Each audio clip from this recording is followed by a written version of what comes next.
ወንድሜ እንዴት ነህ? ሰላም ነህ? ሰላም እንዴት ነሽ? ሳሪስ ነው አይደል? ላስጀምረው አይደል?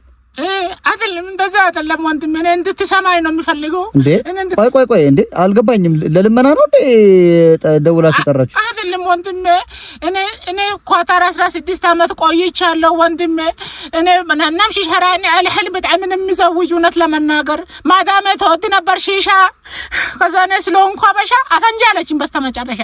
ከዛ ሰጠዋት በመዶሻ። ከዛ ልትገላኝ ስትል ከ37ኛ ፎቅ ላይ ግማሹን በገመድ ግማሹን በዘመድ ወረድኩኝ። ከዛ እዚህ ገባሁ። እውነቴን ነው የምልህ። አትጣ ወንድሜ ያለን ተቀፈል ነው እኮ እውነት። እንደዚህ ጀመራችሁ ጭራሽ በአፕሊኬሽን እየጠራችሁ? አዎ ያለኝ ይሄ ነው እንግዲህ። ካለ ተካፍለህ ብላ ነው። ይኸው ምንድነው? በቆሎ ቁላው ቁላው። እኔ እንትን ምን ይሰራልኛል?